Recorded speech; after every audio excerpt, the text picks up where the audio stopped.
بسم اللہ الرحمن الرحیم عن سلمان بن عامر رضی اللہ تعالی عنہ قال قال رسول اللہ صلی اللہ علیہ وسلم اذا كان احدكم صائما فليفطر على التمر فإن لم يجد التمر فعلى الماء فإن الماء طهور.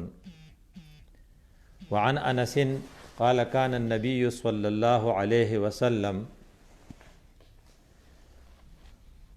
يفطر قبل أن يصلي على رطبات فإن لم تكن رطبات فتميرات فإن لم تكن تميرات حسا حسوات من ماء أو كما قال النبي صلی اللہ علیہ وسلم. رمضان کا مہینہ برکتوں سے بھرپور مہینہ ہے. رسول اللہ صلی اللہ علیہ وسلم نے اس کا تعارف ہمارے ساتھ کرایا تھا. شہر مبارکن، یہ برکت والا مہینہ ہے. اب برکت والے مہینے کے سارے ایونٹس بابرکت ہیں. اس کا سب سے پہلا ایونٹ سحری کا ہوتا ہے اور ایک اہم ایونٹ اس کا افطاری ہوتا ہے. رمضان اکیلے نہیں آتی، ساتھ افطاری بھی لاتا ہے، ساتھ سحری بھی لاتا ہے، ساتھ تراویح کا ایک نظام بھی لاتا ہے اور وتر کو جماعت کے ساتھ پڑھنے کا ایک نظام بھی لاتا ہے. اس کے علاوہ اعتکاف کا بھی ایک نظام لاتا ہے اور ہر ایونٹ میں اپنی برکت ہے. آج ہماری گفتگو کا موضوع جو ہے وہ ہے افطاری. افطاری کے بارے میں ایک حدیث ہے جس کا مفہوم اس طرح بنتا ہے کہ اللہ تعالیٰ نے روزہ دار کے لیے روزانہ ایک سوال قبول کرنا، ایک دعا قبول کرنا وہ لکھ دیا ہے. اس کی ایک دعا قبول ہوتی ہے اور اس کے لیے بہترین وقت افطاری کا ہوتا ہے. گویا کہ افطاری کے وقت مومن کی دعا، روزہ دار کی دعا قبول ہوتی ہے. اس لیے ہماری ذمے یہ توجہ بنتی ہے کہ ہم اس پر توجہ رکھیں کہ کہیں افطاری کا وقت ہم سے دعا کرائے بغیر نہ گزر جائیں. بچوں سے بھی دعا کرائیں، اجتماعی افطاری کرائیں، SOP کا خیال رکھتے ہوئے اپنے بچوں سے دعائیں کرائیں اور اپنے اللہ سے وہ مانگیں جو ہمارے لیے بہت زیادہ ضروری ہے. اور یہ بات بھی ہم نہ بھول جائیں کہ یا اللہ کووڈ کے اس غضب اور اس مصیبت سے اور اس عذاب سے اس امت اور انسانیت کو نجات دلا دے. تو یہ افطاری کس وقت کرنی ہے، کس چیز سے کرنی ہے اور اس میں کون سی دعائیں پڑھنی ہے، یہ ہماری موضوع ہے. ایک حدیث جو میں نے پڑھ کر سنائی، اس کے راوی سلمان ابن عامر ہے. وہ فرماتے ہیں کہ رسول اللہ صلی اللہ علیہ وسلم نے فرمایا اذا کان احدکم صائما، جب تم میں سے کوئی روزہ دار ہو، فلیفطر علی التمر، تو پھر اسے چاہیے کہ وہ کھجوروں سے افطار کرے. اس حدیث سے پتہ چلتا ہے کہ ہمارے لیے اگر کوئی رکاوٹ نہ ہو تو ہمیں افطاری کھجور کے ساتھ کرنی چاہیے. اور پھر فرمایا فَإِن لَمْ يَجِدِ التَّمَرَ، اگر تمر اویلیبل نہ ہو، کھجور اویلیبل نہ ہو، فَعَلَى الْمَاءِ، تو پھر بہتر یہ ہے کہ آپ پانی ہی سے افطار کر لیں، کیونکہ فَإِنَّ الْمَاءَ طَهُورٌ، کیونکہ پانی جو ہے وہ اللہ نے اسے طہور بنایا ہے، یعنی وہ ظاہر اور باطن کو طہارت دیتی ہے. اس لیے طہارت کے لحاظ سے پھر کھجور کے بعد پانی ہی بہتر ہے. اگلی حدیث میں پھر اس کو زیادہ ڈیٹیل سے بتاتے ہیں. راوی اس حدیث کے انس رضی اللہ عنہ ہے. قال کان النبی صلی اللہ علیہ وسلم، یہ حضرت انس رضی اللہ عنہ رسول اللہ صلی اللہ علیہ وسلم کی بارے میں بتاتے ہیں کہ حضرت ایسا کرتے تھے. یفطروا قبل ان یصلی، نماز پڑھنے سے پہلے افطاری کرتے تھے. گویا کہ اس میں یہ اشارہ ہے کہ مغرب جب سورج غروب ہو جائے اور غروب آفتاب کے بعد سب سے پہلا کام روزہ دار کا افطاری کرنا ہے. ایسا نہ ہو کہ روزہ دار یہ سوچے کہ میں انشاءاللہ نماز پڑھوں گا اور اس کے بعد پھر افطاری کروں گا، کیونکہ حدیث سے یہ پتہ چلتا ہے کہ افطاری جتنی جلدی بھی آپ کر لیں اتنا بہتر ہے۔ اس لیے رسول اللہ صلی اللہ علیہ وسلم کا معمول تھا کہ نماز سے پہلے پہلے وہ افطاری کرتے تھے علی رطبات، کھجوروں سے کرتے تھے، تر کھجوروں سے۔ فَإِن لَّمْ تَكُن رُطَبَاتٌ، اگر تر کھجوریں اویلیبل نہیں ہوتی، فَتُمَيْرَاتٌ، تو پھر خشک کھجوروں سے کرتے تھے، جیسے ہم آج کل چوہارے کہتے ہیں۔ فَإِن لَّمْ تَكُن تُمَيْرَاتٌ، اگر وہاں پر کسی وقت یہ چھوہارے بھی اویلیبل نہ ہوتے، حسوات من ماء، تو پھر پانی کے چند گھونٹ ہی پی لیتے تھے۔ تو اس کا مطلب یہ ہے کہ رسول اللہ صلی اللہ علیہ وسلم کا افطار کرتے تھے، تو سنت طریقہ یہ ہے کہ ہم نماز سے پہلے افطار کریں، اور افطار کرنے کے لیے جو چیز سب سے زیادہ پسندیدہ ہے وہ ہے کھجور، کھجور کے بعد پھر ہے چوہارے، اور چوہاروں کے بعد اگر وہ بھی اویلیبل نہیں ہے تو پھر پانی سے۔ یہ تو ہو گیا افطار کس چیز سے کرائی جائے گی۔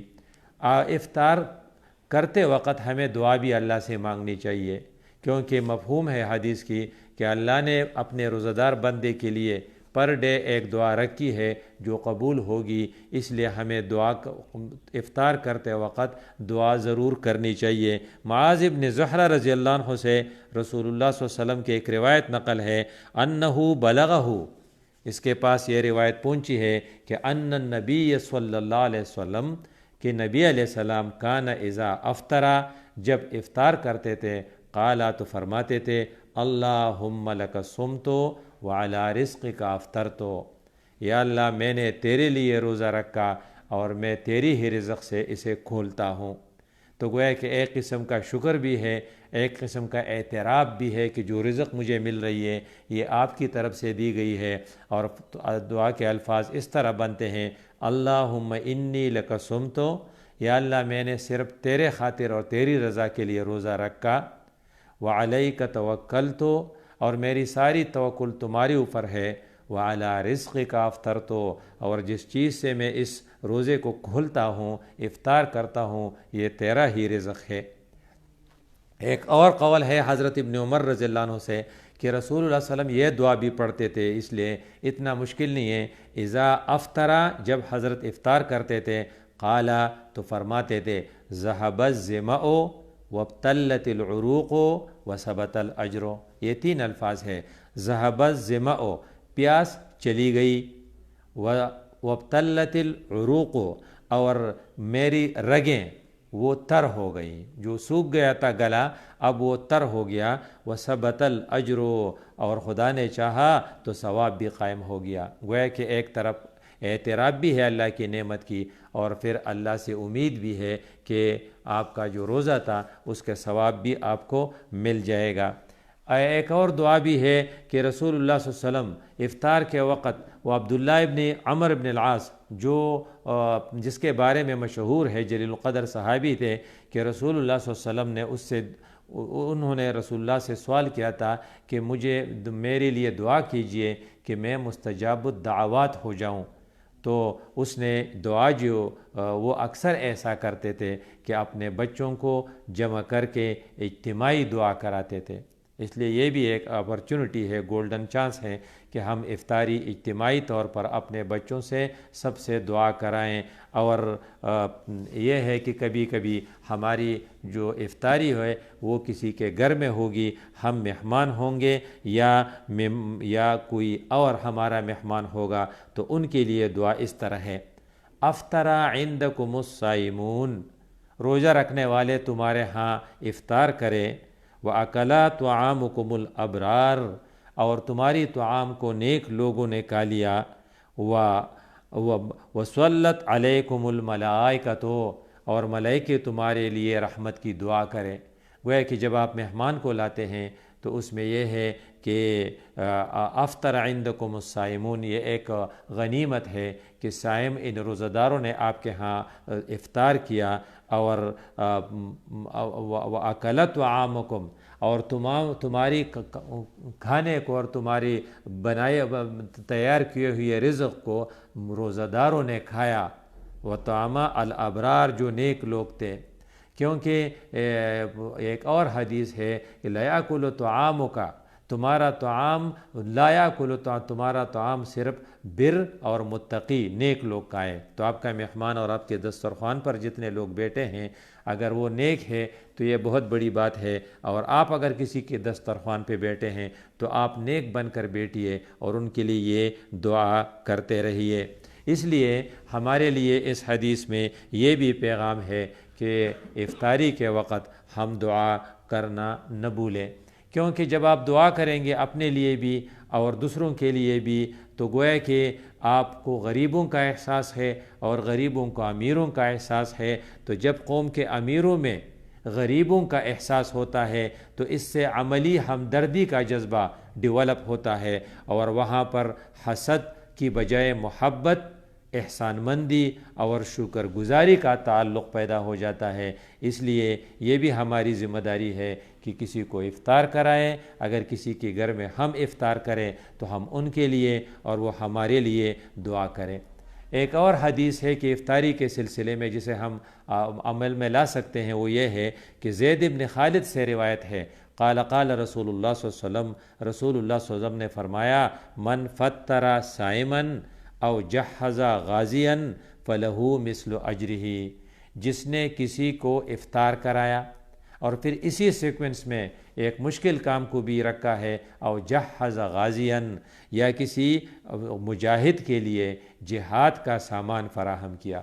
تو گویا کہ مجاہد کے لیے سامان فراہم کرنا ایک مشکل کام ہے، لیکن رسول اللہ صلی اللہ علیہ وسلم نے اس کو ایک جملے میں رکھا کہ جس نے کسی کے لیے افطاری کا سامان کیا یا کسی مجاہد کے لیے جہاد کا سامان فراہم کیا تو کیا فَلَهُ مِثْلُ أَجْرِهِ، تو اس کو اس کی اجر، اس کے برابر اجر ملے گا، گویا کہ اس کے اجر میں کوئی کمی نہیں آئے گی۔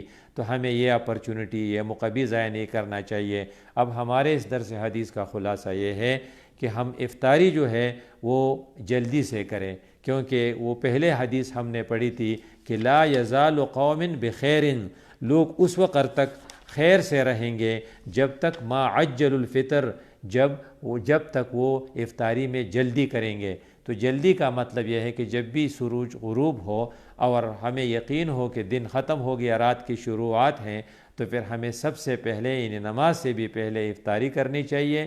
افطاری اگر کھجور سے ہو، کھجور اگر اویلیبل نہیں ہے تو پھر چوہاروں سے ہو، وہ بھی اگر اویلیبل نہیں ہے تو پھر پانی سے ہو، لیکن اس دوران ہم دعا کرنا نہ بھولیں، اور ہماری ملک اور ہماری قوم اور خصوصاً امت اور پوری انسانیت کے لیے آج کل دعا کی بہت زیادہ ضرورت ہے، اس لیے ہمیں یہ موقع ضائع نہیں کرنا چاہیے۔ اقول قولی ھذا۔